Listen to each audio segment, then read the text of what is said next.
So, what's with all the crazy shifters in EVs? Let's find out.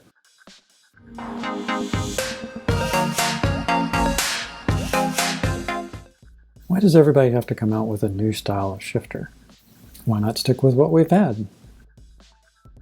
Nothing was wrong with the column-mounted shifter. Nothing was wrong with the center-mounted console shifter. Even regular cars are changing up how we move our vehicles from one direction to another.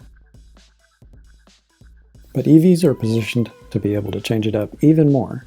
So, what are the current options? Does it improve anything? One of the first EVs to take a new approach was the Nissan Leaf with its mouse style. We'll call it a shifter.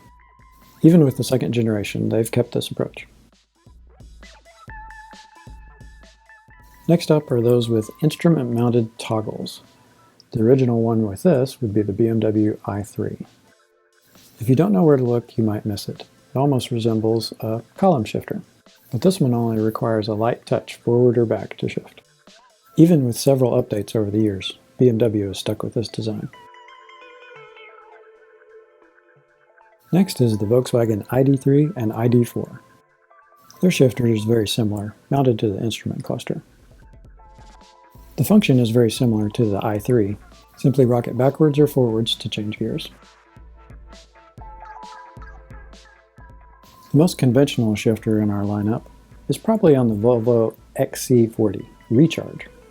Looking like a normal console-mounted shifter, this is probably to be expected as the XC40 is based off of an existing platform. Speaking about conventional-looking shifters, two of the most unconventional cars actually have column-mounted shifters. The Tesla Model 3 and Y have their shifter in this location. Another car with a stock shifter is the very unique-looking Hyundai Ioniq 5. But rather than pulling it up or down, you simply twist to change gears.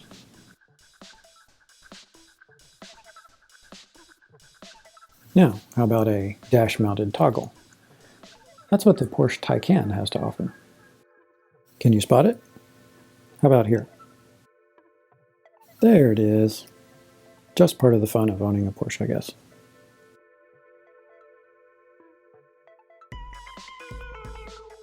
Next up are a couple of Audis. They use what I call a slide shifter. The E-Tron and the E-Tron Sportback are pretty much identical except for their back hatch. The shifter incorporates a hand rest. To shift, you push the lever fore or aft.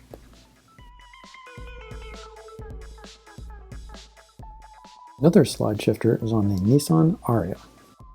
This has a much cleaner look, but no place to rest your palm. Now for dial shifters. The Kia Niro EV has been out for several years. It's kept the dial selector even through a recent refresh.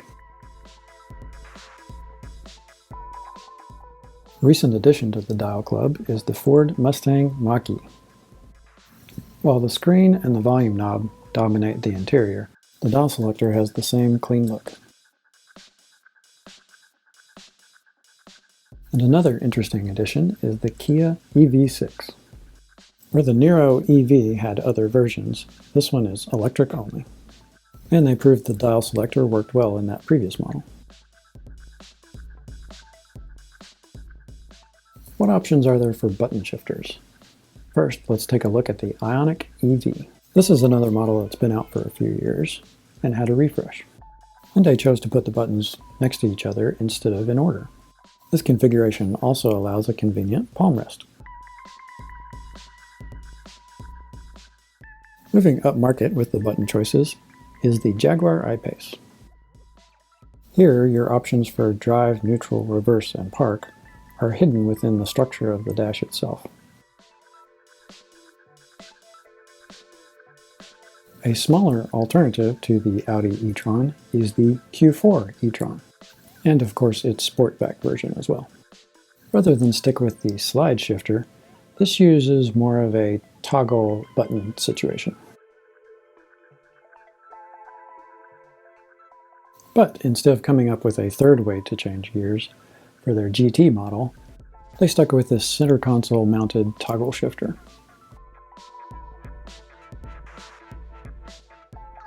So, we've gained freedom to try new things. But where's all this headed? All of these are options since there is no mechanical connection. Sure, you could keep the same setup as before, but drive-by-wire, as it's sometimes called, allows new approaches to changing your direction. A single, standardized version will probably not emerge. My opinion is we'll continue to see experimentation until automation takes over. Tesla is already experimenting with this on its high-end models, the S and the X. We'll see how that works out.